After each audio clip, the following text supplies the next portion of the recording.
Before I begin this video, I want to jump games so you'll understand where this outlandish theory came from. Towards the beginning of Dragon Ball Xenoverse, we are shown Trunks making a wish to Shenron, calling for a strong ally to defend time. Shenron mentions to us that someone is calling, and we are able to create our character. The reason we are called on is because Toa and Mira are messing with time, and he needs our help to fix history and stop the villains. When I had first been writing my script from the Magic Tree video, which if you haven't seen that, pause this video and check it out, I had initially thrown away the idea of the Magic Tree fulfilling a wish to get rid of Fuse. But then I was reminded of Xenoverse and thought, well, is it really so crazy an idea? I thought about it more and crafted a theory that, while outlandish, is pretty fun to think about. We begin in the ancient times, back when the Hanababa Temple wasn't in ruin. Situated at this temple was, at one time, the Magic Tree. Don't click that back button just yet. You jumped down this rabbit hole already, so you might as well stick around. Now then, the first time we meet the Magic Tree in the show, he's a seed that grows due to mystical happenings. At the end of the episode, he is chopped down with a new root growing, signifying his rebirth. In Fusion Fall, he is back to his proper form, even if he's in a new location. So this made me think, what if this wasn't his first time? What if he was constantly reincarnated through new roots or seeds and was actually several thousand years old? So then, the Magic Tree is in the ruins close to the Hanababa Temple. Because of the Magic Tree's magical abilities, he is regarded reverently by the Hanababa people. So they listen to him when he tells them that the Earth is going to be in trouble from Fuse's invasion. Why not the invasion from the Glorfs or the Diamonds? Because this is a Fusion Fall video, not a Megas XLR or Steven Universe video. Wanting to protect the Earth from this terrible fate, they make a wish on the wishing tree. The answer to this wish doesn't become immediately known because it would be years until Fuse reached Earth. But when the Magic Tree begins instructing the people on what to do, they jump to it. They follow his instructions and create obelisks all around the world that would activate a protective sphere around the Earth from this future invader. In order for this magic to activate, a leaf of the Magic Tree is put in each obelisk so that, when activated, it will communicate with a leaf hidden in the Hanababa Temple. Then, with pages made from the Magic Tree's bark, they begin detailing how to use the totems, creating a prophecy about a future invader and how the totems will repel this evil force. Along with this is various magic spells that the Hanababa people are gifted in. All of this is in an effort to provide more help for their later descendants. The Magic Tree also tells the people about a time in the future where a hero will come forward to turn monsters into weapons, which the Hanababa people will play a role in later when they antagonize the monsters. This legend is not documented in the Book of Prophecy, but is written down on a scroll made from the Magic Tree's bark. Both the book and the scroll are protected in the Hanababa Temple for years. Eventually, the Hanababa people die out, and the Magic Tree is cut down. His seed is able to be saved by Gaia and begins a rebirthing cycle until he ends up at Mount Blackhead in the game. The book and scroll are taken from the temple and exchange hands many times until May and Juniper find them respectively. So, if you've made it this far and you remember that I had Xenoverse as this theory's jumping point, you probably guessed that the player is the answer to the Hanababa people's wish. From before the player was born, the Magic Tree had seen far into the future and made it the player's destiny to fulfill this wish. We are never made aware of why Dexter chose the player to go into the time portal. The player is never shown to be related to anyone. The player is never shown to have supernatural gifts. Gameplay-wise, it's a story where you are the main hero, seen in other games like Jump Force, Sonic Forces, DCUO, Me Kingdom, and more. Storytelling-wise, however, why? Because of the wish. Let's say that Dexter had a lottery contest where anyone who wanted to go into the future could put their names in, and the player's name just happened to be chosen. Why would Destiny let them win a lottery contest to go to a bad future? Because the future has nanos. See, there's actually two timelines in the Fusion Fall world. There's the timeline with nanos and the timeline without nanos.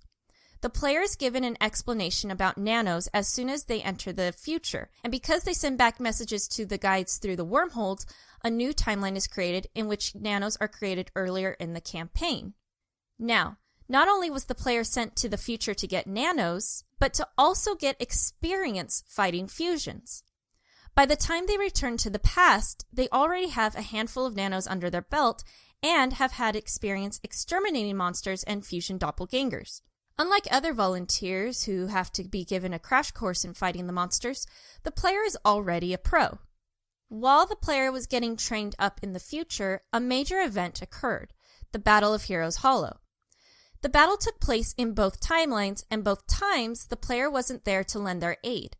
We can safely assume nanos were not present since I wager this took place sometime after the player was sent to the future and when the player sent off the messages.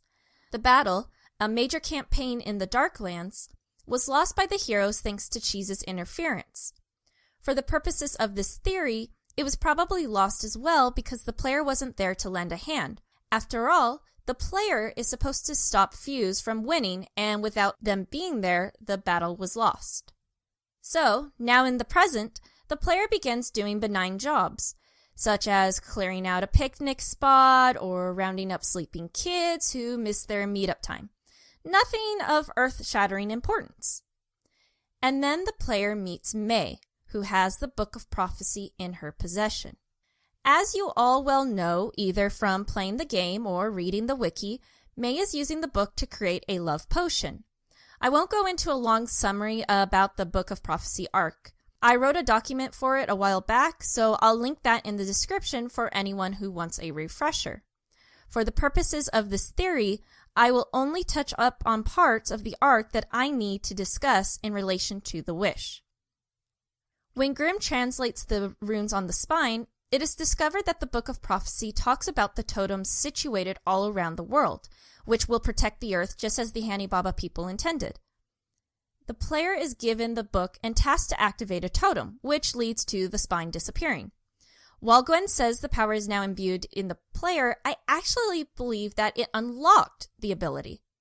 For a while, the player's magical capabilities have been latent, with Destiny leading the way. With the activation of the first totem, the power is now unlocked in the player. The player uses this power to activate the totems around the world, although they need a little help from the magic tree's sap. Once more, the magic tree is involved with the totems that he had overseen the construction of. Furthermore, since the fusion was following Fuse's demand, the head of the planet clearly noticed something was going on between the obelisk and the tree. The player defeats the fusion and successfully defends the tree and the totems, which fulfills the prophecy that had been written down. Something to note during this arc is that the forces of destiny seem to have done some sort of physical change to the player. Vilgax is the only one who notices this change, having the player use a scanner and noticing something in the results. No one, not even Hex, who was trying to steal the player's powers after they'd lost it, noticed that something was strange. We never know what Vilgax had seen on the scanner because he lets the player go with no fight, but it's possible that it was the force of destiny in a manifested form. And this unlocked power doesn't just let the character activate totems. It seems to give the player the ability to beat up Mojo, Mandark, and Vilgax all at once. While Mandark is a scrawny kid, Mojo and Vilgax are more formidable in a fight. And the player beats up Vilgax twice in the course of the game. If that's not because of the forces of destiny, I honestly don't know what it could be. But just because the player fulfilled the totem prophecy doesn't mean destiny is finished. The Throm Nobular is a wishing skull. In the game, the skull is separated into 9 versions, in which, after assisting all 9, a wish will be granted for the player. Since the player is silent, we never hear what wish they actually gave, but the wishing skull makes mention that they've granted their wish, about an item powerful and enchanted. The player is gifted the closed circuit set and the Devil's Temptation wings. It's not like the closed circuit sets aren't powerful, but there are better clothes at higher levels. However, it's possible that the player asked for something to defeat Fuse, and the wishing skull handed this off because at the time it was the most powerful. Furthermore, Destiny led the player to find the skulls. Various characters gave hints to the player on where to find these skulls, and the player searched for them so that they could achieve something to fulfill the previous wish of the Hani Baba people. The wishing skull gave the player an enchanted item to face off against Fuse, and the Book of Prophecy unlocked the player's latent power to put up a barrier against Fuse. But there is one more power the player needs to obtain to fight Fuse. Fast forward to the Master Weapon arc. A legend speaks of a warrior attacking the monsters to turn them into weapons, which will forge together into the Master Weapon. This weapon is so powerful that none can withstand it. Does this sound familiar? This is the tale the magic tree told the Hani Baba people, and the same tale that was written down on the scroll. For those who may not remember, the whole point of the Master Weapon arc is that monsters are dropping real weapons when defeated. A few characters hold on to these weapons to study them, but Juniper Lee discovered the ancient scroll and recognized that the two were connected. She sends the player to Samurai Jack because Jack is easily the most respected member in the CN lineup, and lo and behold, the temporally lost samurai knows what the legend is about. With this knowledge in mind, the player continues to defeat monsters, collecting weapons with each foe they drop. Tetrax has his own theory about the monsters, and it winds up being true. The monsters who go berserk are the ones who drop the weapons. Jack has the player work with Demungo, who seems to be knowledgeable on the matter. Demungo tells the player, after defeating even more monsters, that the berserk monsters are being provoked by the ancient spirits. This is also a part of the legend of the Master Weapon, which has two parts. The first part, told by Demungo, is that the ancient spirits will provoke the monsters into being frenzy. The second part is that a hero, in this case the player, will beat these frenzy monsters and turn them into a weapon.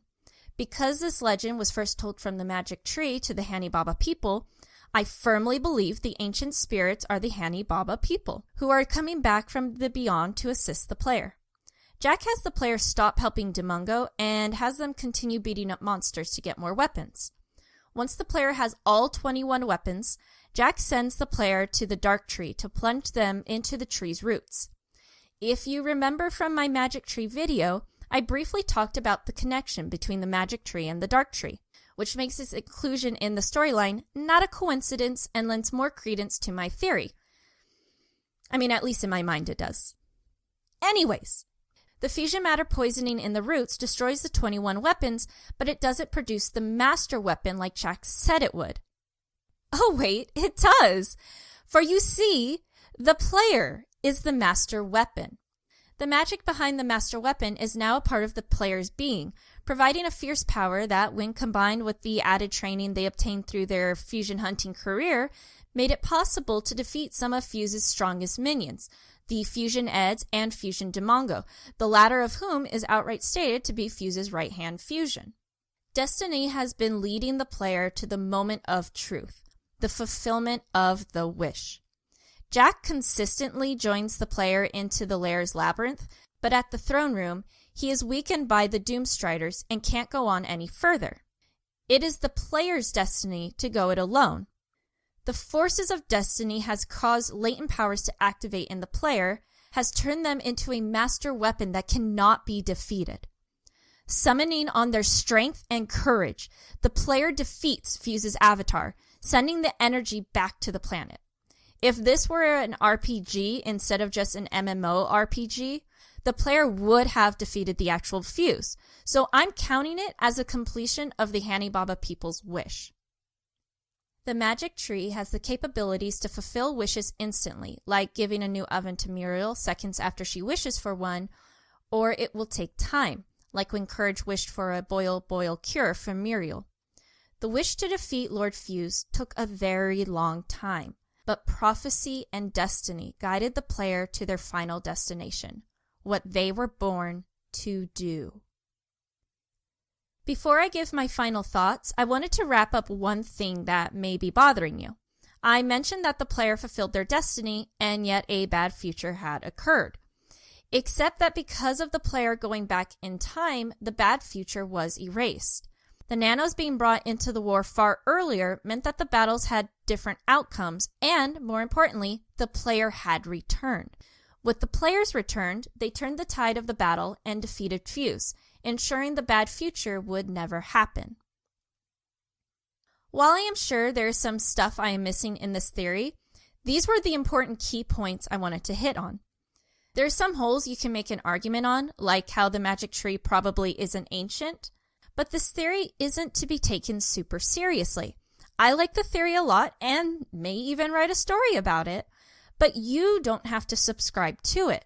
I swear I'm not trying to include the magic tree in every part of the Fusion Fall lore, but he just makes it way too easy. This will be it for me on the video, but please let me know what you think about this theory or what your own opinions are on the Book of Prophecy and the Master Weapon arcs.